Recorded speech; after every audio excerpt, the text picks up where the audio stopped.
For today's content, akong i-impart, akong i-share sa inyo ang usa ka punto sa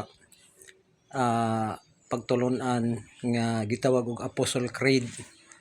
Ang Apostle Creed naghisgot ni og pagampo natuo ako. Siring pa sa kuan minto ako. So ingon ini no, natuo ako sa Dios nga Amay, magaram sa katanan, nagbuhat sa langit ug sa yuta. Natulat ako sa iyang anak nga bugtong nga mao si Hesukristo, gianak ni Santa Maria nga Birhen, gisakit sa sugo ni Poncio Pilato, namatay, gilubong kumunsad sa mga impyerno tulo ka adlaw, ug gikan didto nabanhaw. Sumaka sa langit, naglingkod sa tuo sa Dios nga Amay nga magarahom sa katanan. Mobalik aron sa paghukom sa buhi ug patay. Ang katapusan nga prase mobalik aron sa paghukom sa buhi ug patay. Unsa may karuyag singon no nga listener no o follower nga minamahal ko nga mga follower kung unsay but ingnon nga mobalik aron siya sa paghukom sa buhi ug patay.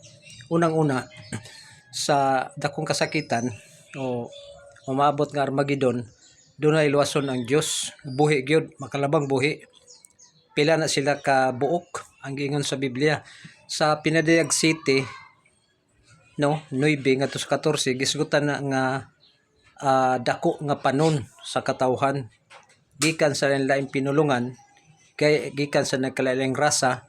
So atong intindihon no, gikan sa lain pinulungan, Waray, English, Inchik, inunta sa Bacano no, kanang Hapon, Amerikano, basta gikan sa nagkalain pinulungan, nagkalain rasa. So dunay plano ang Dios no, dili ni nako plano, dili plano sa tao o tawhanon nga pagbuot ni nga giingon sa Pinadayag City 9 nga makalabang buhi no ngadto sa 14, kalabang buhi sa dako ang kasakitan. So bihira lang ang religious group no nga doon na sila tinit o doktrina nga naghisgot nga dunay makalabang buhi sa dakong kasakitan. Unsa man ni dakong kasakitan? Kung atong matikdan no, ang Pinadayag 16 tracing ngadto sa 16, tandaan na to, Pinadayag 16 tracing ngadto sa 16, dunay kanang gitawag Armageddon. So sa Armageddon no, pila ang gikuan diha, ang daotang espiritu nga daw sama og palaka, daw sa magbaki, miadto sa mga hari sa yuta no, giandam ang mga hari sa yuta aron makigubat sa dakong adlaw sa Dios nga magahom sa nga tanan. Kinsay naggiyaan ng mga hari sa yuta aron makigubat sa dakong adlaw sa Dios nga moabot na ingon kawatan mo nang paghukom.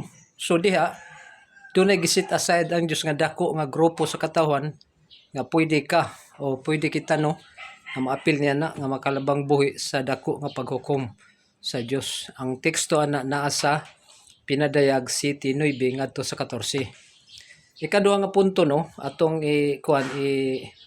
i-highlight kining mingon nga si Jesus mikonsad sa impyerno tulo ka adlaw. Unsa man ang impyerno no? Kadaghanan doktrina o nagtudlo no nga ang impyerno para sa mga dautan. Pero si Jesus minta mikonsad sa mga impyerno ug nabanhaw gikan didto sa impyerno, nabanhaw. So kung ang impyerno para sa mga dautan, exempted unta si Jesus, dili siya ibutang sa impyerno kay dili man siya dautan. So matutal ang impyerno di ay dili na para sa mga dautan, kundi lubnganan. Tron ko, ang impyerno dili na siya para sa dautan, kundi para sa tanan. Kung mamatay ang tao, kasi Jesus namatay man siya, tulo ka adlaw siya sa impyerno. Ato pa unsa man din ang impyerno, tulo ka adlaw siya dito sa lubnganan. Lubnganan na siya, munay tinuod o kamaturan. Ingon sa Juan 8:32, kung kamo may balos kamaturan, ang kamaturan maghatag kanyog kagawasan. So dili na ta ulipon sa mga baka kapatutuo.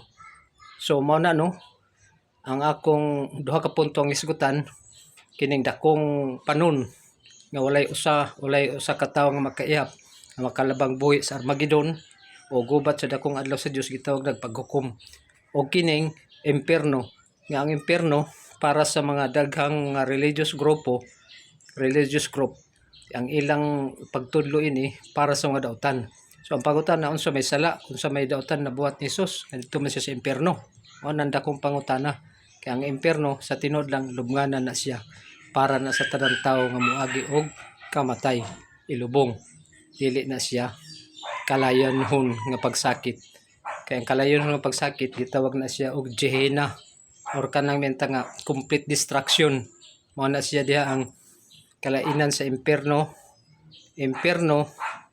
lubnganan, kanang Gehenna, kanang giingon diha nga bisan ang lubnganan ibutang didto sa kalayong way pagkatapos, mao na siyang complete destruction. Satanas wadon o kining lubnganan wadon, mao na siya ang kalainan sa Gehenna o kanang lubnganan.